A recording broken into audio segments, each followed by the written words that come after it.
Vector বিভাজন বা vector resolution সম্পূর্ণ নতুন একটা কনসেপ্ট, এবং এই কনসেপ্টটা তোমার ক্লাস 12 কেন ভবিষ্যতেও কাজে লাগবে।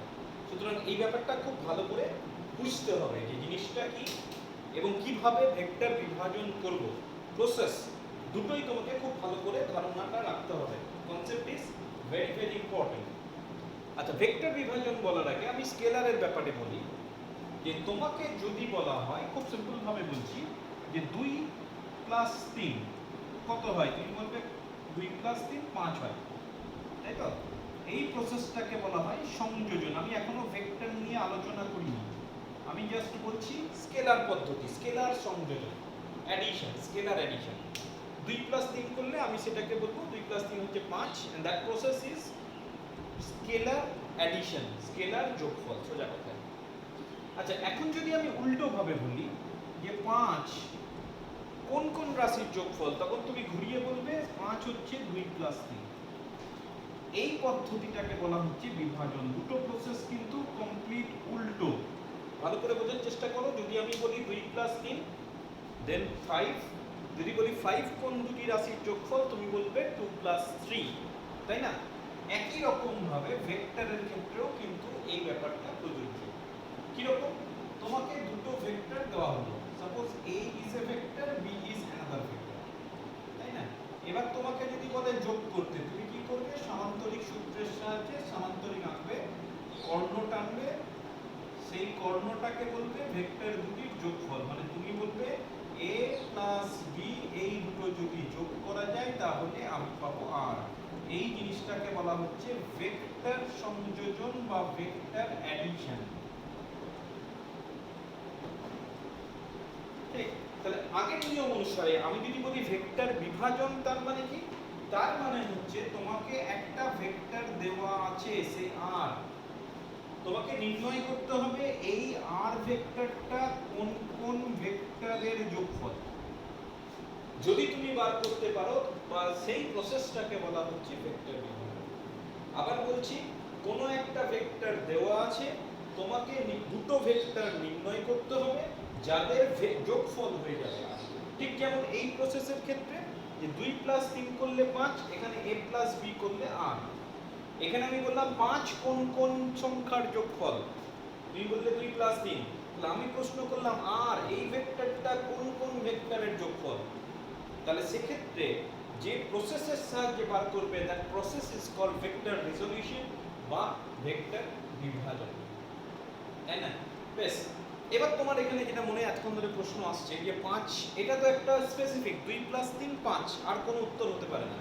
কিন্তু আমি যদি বলি 5 কোন কোন সংখ্যার যোগফল, তোমার কিন্তু অজস্র কম্বিনেশন, তাই না? তোমার মাথায় এতক্ষণ ধরে এই প্রশ্নটাই ঘুরছিল যে আমি তো 1 প্লাস 4ও বলতে পারি, আমি তো 1.1 প্লাস 3.9 বলতে পারি, এরকম অজস্র কম্বিনেশন আমি লিখে দিতে পারি বিভাজনের ক্ষেত্রে।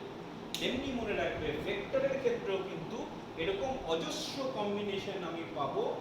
মানে তুমি বলতে পারো এরকম অজস্র পেয়ার অফ ভেক্টরস পাবো যাদের যোগ করলে আমি এই আর ভেক্টরটা পাচ্ছি। এখন প্রশ্ন হচ্ছে কিভাবে নির্ণয় করব। নির্ণয় করার পদ্ধতি, কেন অনেকগুলো পেয়ার পাবো সেটাও বলি। তার কারণ হচ্ছে আমি দুটো ভেক্টর যোগ করলে যেমন ভেক্টর রাশি পাই, তেমনি একটা ভেক্টর রাশিকে দুটো ভেক্টরের যোগফল হিসেবে প্রকাশ করতে চাইছি। তাহলে যে দুটো ভেক্টরের যোগফল করব তাদের ডিরেকশন আলাদা, তাহলে ডিরেকশনের উপর ডিপেন্ড করে কিন্তু অজস্র pair, there will be lot of pairs, যার সাম করলে আমি আর পাবো। যেমন আমি একটু ছবি এঁকে দেখাই, এই নামটা আপাতত মুছছি। সাপোজ এই বরাবর একটা ভেক্টর নিচ্ছি আর এই বরাবর একটা ভেক্টর নিচ্ছি, হতে পারে। আবার আমি এই বরাবর একটা ভেক্টর নিলাম, এই বরাবর একটা ভেক্টর নিলাম, হতে পারে। তার মানে তুমি এই আর ভেক্টরকে যে দুটো ভেক্টরের যোগফল হিসেবে প্রকাশ করতে চাইছো, সেই দুটো ভেক্টর কোন ডিরেকশনে কাজ করছে, that is also very important. এই কোন ডিরেকশনে কাজ করছে তার উপর ডিপেন্ড করে তোমার এই যে বললাম যে অজস্র কম্বিনেশন হবে ওর মতো। ঠিক আছে, এবার দেখা যাক কিভাবে নির্ণয় করা যায়, কিভাবে আমি একটা ভেক্টরকে বিভাজন করব। বা বলতে পারো তোমাকে একটা ভেক্টর দেওয়া আছে, a vector is given, you will have to find out two vectors whose sum will give that vector. মানে তোমাকে যে কোনো একটা ভেক্টর দেওয়া আছে, suppose this is a vector, আমি নাম দিলাম r, আমাকে এই ভেক্টরকে যে কোনো দুটো ভেক্টরের যোগফল হিসেবে কনসিডার করতে হবে। তাহলে first of all you will have to choose two direction, আমাকে প্রথমে দুটো দিক ভেবে নিতে হবে, কল্পনা করতে হবে কোন দুই ডিরেকশনে আমি ওই দুটো ভেক্টরকে নিতে চাইছি, that is your first duty. তাহলে ফার্স্ট অফ অল আমি ধরে নিলাম suppose OX is the direction, মানে OX ডিরেকশনে কোনো একটা ভেক্টর কাজ করবে, and OY not necessarily they are perpendicular, এটা পারপেন্ডিকুলার নয় কিন্তু OY is another direction, যে ডিরেকশনে আমি দ্বিতীয় ভেক্টরটা পেতে চাইছি। ঠিক আছে, আর সুবিধার জন্য এটা একটু বড় করে দিতে পারি, দিস ইজ r। আচ্ছা, rটা আমি পরে দিচ্ছি। কিভাবে নির্ণয় করব? নির্ণয় করার পদ্ধতি হচ্ছে এই যে ভেক্টরটা লিখেছি, সাপোজ একটা নাম দেওয়া যাক, suppose OP is a vector. তোমাকে করতে হবে কি, অন্তিম বিন্দু থেকে, Pটা হচ্ছে অন্তিম বিন্দু, OX সরলরেখার সমান্তরাল রাখতে হবে, OY সরলরেখার সমান্তরাল রাখতে হবে।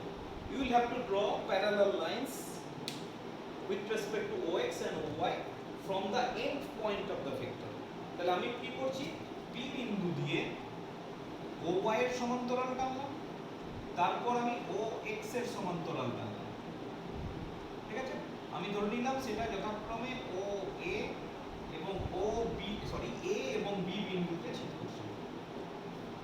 ঠিক আছে, তাহলে মনে রাখবে OA and OB are the required vectors, অর্থাৎ এরা A আর B বিন্দুতে যদি ছেদ করে তাহলে OA আর OB হচ্ছে সেই দুটি উদ্দিষ্ট ভেক্টর যাদের যোগ করলে আমি OP ভেক্টরটা পাবো। তুমি ছবি থেকে দেখে নাও, এটাকে যদি আমি A ভেক্টর বলি, এটাকে যদি আমি B ভেক্টর বলি, একটা সামান্তরিকের সূত্রের সাহায্যে খুব পরিষ্কারভাবে আমি বলতে পারবো যে R ভেক্টর হয়ে যাবে A এবং B ভেক্টরের যোগফলের সমান। তাই না? হচ্ছে না? তাহলে আবার আমি প্রসেসটা বলছি, প্রসেস খুব সহজ। আর ভেক্টর ইজ গিভেন, প্রথমে তোমাকে কি করতে হবে, দুটো ডিরেকশন চুজ করতে হবে, যে দুটো ডিরেকশনে আমি দুটো ভেক্টর পাবো যাদের যোগফল হচ্ছে r। তাহলে আমি কি করলাম, প্রথমে OX আর OY ডিরেকশন চুজ করে নিলাম, not necessary they are perpendicular or they makes an angle 60 degree, কোনো স্পেসিফিক অ্যাঙ্গেল নয়, যে কোনো অ্যাঙ্গেল আমি নিলাম। বুঝলে? তারপর আমি কি করলাম, দুটো ডিরেকশন পাওয়ার পর ভেক্টরটির অন্তিম বিন্দু থেকে আমি কি করলাম, ওই দুটো ডিরেকশনের প্যারালাল ড্র করলাম। তার মানে ফাইনালি আমি একটা প্যারালেলোগ্রাম বা সামান্তরিক পাবো। পাওয়ার পর এই দুটো বাহু, মানে এটা যদি A বিন্দুতে ছেদ করে, এটা যদি B বিন্দুতে ছেদ করে, তাহলে OA and OB are the required vector. OA R OB হচ্ছে উদ্দিষ্ট ভেক্টর, যে দুটি ভেক্টরকে যোগ করলে আমি r ভেক্টর পাবো। তুমি ভেক্টর অ্যাডিশনের নিয়মটা ফলো করো, দেখো এই দুটো ভেক্টরকে সামান্তরিক সূত্রের সাহায্যে যোগ করলে আমি অবশ্যই r ভেক্টর পাবো। হলো? এখনো এখানে শেষ হয়ে যায়নি, আমি বুঝতে পারলাম যে হ্যাঁ, এইভাবে ভেক্টর রিজলিউশন বা ভেক্টর বিভাজন করা যায়। কিন্তু এখন প্রশ্ন হচ্ছে, যদি তোমাকে বলে যে a এর মান কত, b এর মান কত, মানে magnitude of a, magnitude of b কতটা হবে, কোন কোন, আগেরটাই যেমন বলছিলাম না 2 আর 3 যোগ করলে, তাহলে সেই 2 আর 3 সেই মানটা কত, সেটা তোমাকে বার করতে হবে। তো সেটার জন্য আমি ধরে নিলাম, সাপোজ আমি ধরে নিলাম এই অ্যাঙ্গেলটা, একটা অ্যাঙ্গেল কিছু ধরতে হবে, suppose this is angle alpha and suppose this is angle beta. তাহলে টোটাল অ্যাঙ্গেলটা হয়ে গেল আলফা প্লাস বিটা। তাহলে টোটাল অ্যাঙ্গেল যদি আলফা প্লাস বিটা হয়, তাহলে অবভিয়াসলি এই অ্যাঙ্গেলটা আলফা প্লাস বিটা, দেখে নাও। আবার এটা যদি বিটা হয়, তাহলে একান্তর কোণ হিসাবে this angle must be beta. বুঝলে? এবার তুমি খালি শুধুমাত্র ট্রায়াঙ্গেল OAP, এই ট্রায়াঙ্গেলটাকে কনসেন্ট্রেট করার চেষ্টা করো। ট্রায়াঙ্গেল OAP, আচ্ছা এই ট্রায়াঙ্গেলের প্রতিটা কোণ জানা আছে। This angle is known, angle AOP alpha, OPA beta. আচ্ছা এই কোণটা কত হবে? আমি বলতে পারি 180 মাইনাস আলফা প্লাস বিটা। আশা করছি আপত্তি করবে না। এটা যদি আলফা প্লাস বিটা হয়, obviously this angle is 180 minus alpha plus beta. বোঝা গেছে? বেশ, আমি এবার একটু নতুন কথা বলি। হয়তো তোমরা করেছো যে ফর এনি ট্রায়াঙ্গেল, যে কোনো একটা ত্রিভুজের জন্য আমি এইভাবে বলতে পারি, সাপোজ এই সাইডটা A, এই সাইডটা বি, এই সাইডটা সি। এ এর অপোজিট অ্যাঙ্গেল আলফা, বি এর অপোজিট অ্যাঙ্গেল বিটা, সি এর অপোজিট অ্যাঙ্গেল গামা। বোঝা গেল? যদি হয় তাহলে তুমি একটা জিনিস মনে রাখবে যে a by sine alpha, b by sine beta, c by sine gamma, this must be constant. এই রেজাল্টটাকে বলা হয় ল্যামির উপপাদ্য, Lami's theorem, and this is applicable for any triangle. ল্যামির উপপাদ্য কি বলছে? একটা ত্রিভুজের তিনটি বাহুর দৈর্ঘ্য যদি a b c হয় এবং বাহুগুলির বিপরীত কোণ যথাক্রমে, যেমন a এর বিপরীত কোণ আলফা, b এর বিপরীত কোণ বিটা এবং c এর বিপরীত কোণ যদি গামা হয়, তাহলে a by sine alpha, b by sine beta, c by sine gamma এরা ইকুয়াল হবে। কনস্ট্যান্ট বলার দরকার নেই, দে মাস্ট বি ইকুয়াল। এবং এটা যে কোনো ট্রায়াঙ্গেলের জন্য প্রযোজ্য। এটা কিন্তু তোমাকে খেয়াল করে রাখতে হবে, যদি না করেছো খাতার পাশে লিখে রাখবে। আচ্ছা, এবার যদি এই ল্যামিস থিওরেমটা আমি এই ট্রায়াঙ্গেলে অ্যাপ্লাই করতে চাই, তাহলে আমি কি পাবো দেখা যাক। বেশ, আমি ট্রায়াঙ্গেল OAP তে অ্যাপ্লাই করছি। তাহলে এক এক করে করি। প্রথমে দেখো, প্রথমে এই বাহুটার কথা বলছি A। তাহলে আমি লিখতে পারি ট্রায়াঙ্গেল OAP থেকে A বাই, আচ্ছা A বাহুর বিপরীত কোণ কোনটা? বিটা। ছবিটা দেখে নাও।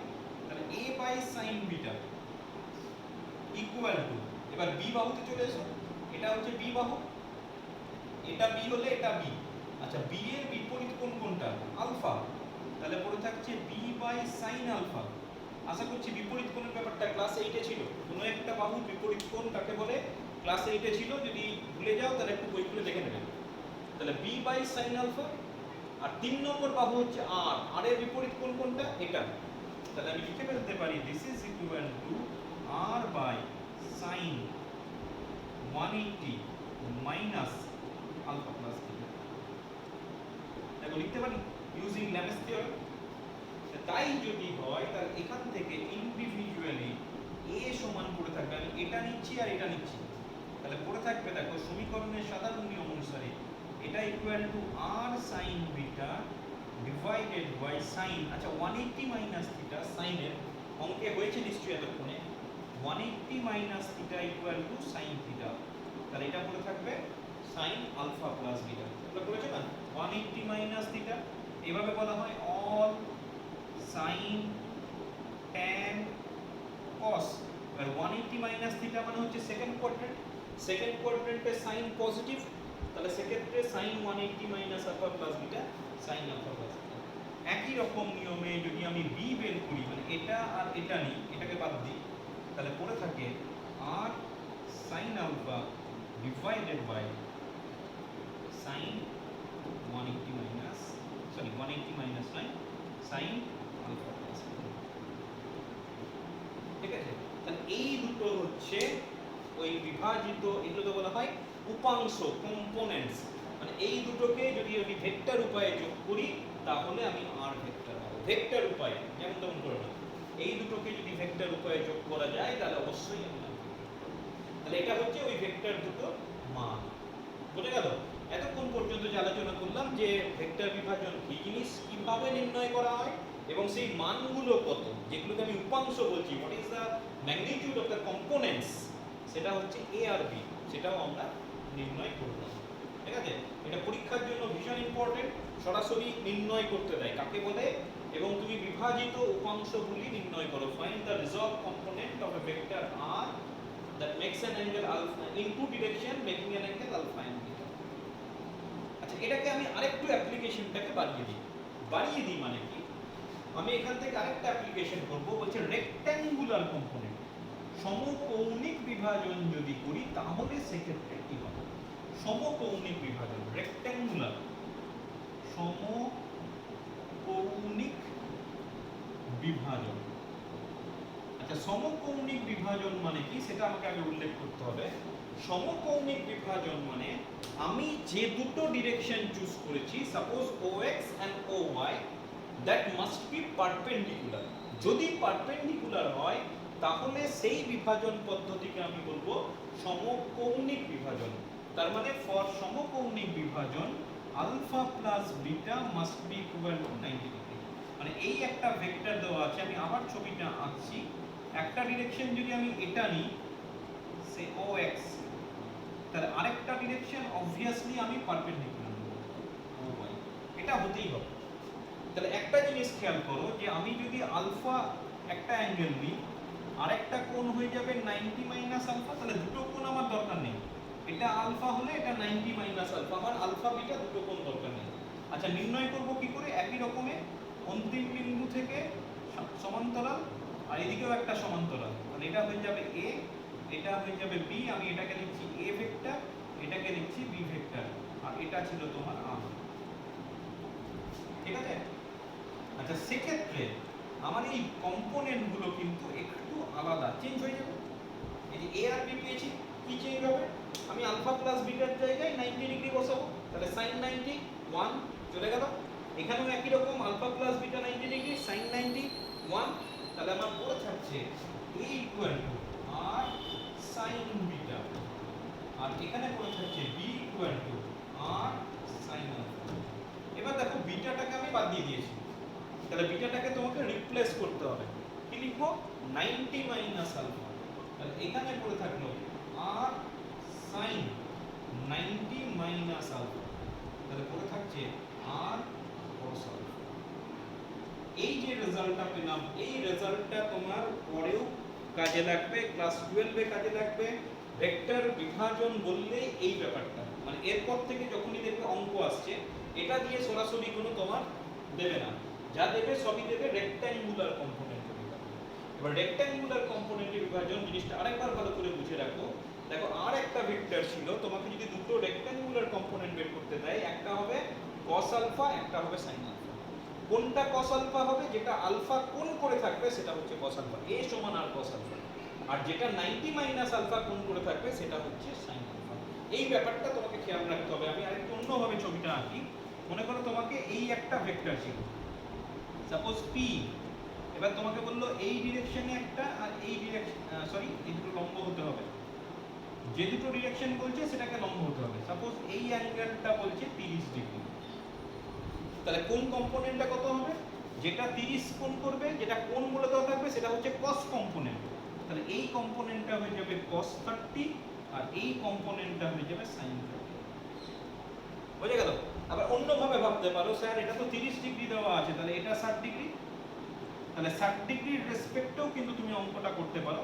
সেক্ষেত্রে দেখো এটা হয়ে যাবে p cos 60, এটা হয়ে যাবে p sin 60। অবভিয়াসলি এই দুটো মান সমান, এই দুটো মান সমান। আরেকটু অন্যভাবে উদাহরণ দিই, সাপোজ এই দিকে একটা ভেক্টর আছে, তোমাকে বললো হরাইজন্টাল আর ভার্টিক্যাল কম্পোনেন্ট বের করো। এই দুটো 90 ডিগ্রি, সাপোজ এটা বলেছে f, এই কোণটা বলেছে সাপোজ 60 ডিগ্রি, তাহলে এই দিকের কম্পোনেন্টটা হয়ে যাবে cos 60 ডিগ্রি, এই দিকের কম্পোনেন্টটা হয়ে যাবে sin 60। ব্যাপারটা এবার ভালো করে পড়বে, ভিডিওটা দেখবে, ভালো করে জিনিসটাকে বোঝার চেষ্টা করবে। আবার বলছি, যে কোনো ভেক্টর যদি দেওয়া থাকে, যে কোণটা দেওয়া থাকবে সেই কোণ বরাবর উপাংশটা cos, আর যেটা কোণ দেওয়া থাকবে না সেটা হচ্ছে sin উপাংশ।